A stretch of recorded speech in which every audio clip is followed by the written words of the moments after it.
নির্বাচনকে ঘিরে ষড়যন্ত্র হচ্ছে জানিয়ে তা মোকাবেলায় সবাইকে ঐক্যবদ্ধভাবে কাজ করার আহ্বান জানিয়েছেন জাতীয়তাবাদী মহিলা দলের সভাপতি আফরোজা আব্বাস।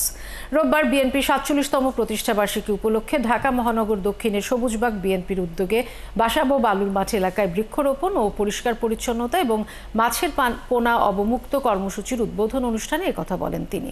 এ সময় আফরোজা আব্বাস আরও বলেন, শহীদ রাষ্ট্রপতি জিয়াউর রহমানের কর্মসূচি ছিল প্রতিটি বাড়িতে ৩টি করে গাছ লাগানো, প্রতিটি খাল এবং নদী নালা পরিষ্কার রাখা।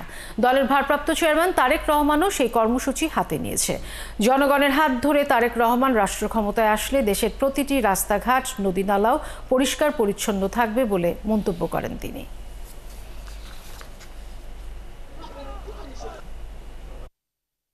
এই নির্বাচনী ষড়যন্ত্র বানচাল করার জন্য অনেক ষড়যন্ত্র হচ্ছে।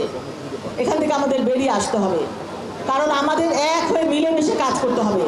এই ষড়যন্ত্র রুখে দিতে হবে। জনগণের ম্যান্ডেট নিয়ে যদি তারেক রহমান ইনশাআল্লাহ রাষ্ট্র ক্ষমতায় আসেন, তবে অবশ্যই আমরা মনে করি দেশ এই পরিষ্কার পরিচ্ছন্নতা হবে। সারা বাংলাদেশের নদী নালা খাল বিল পরিষ্কার পরিচ্ছন্ন হবে, নদীতে মাছে ভরপুর থাকবে।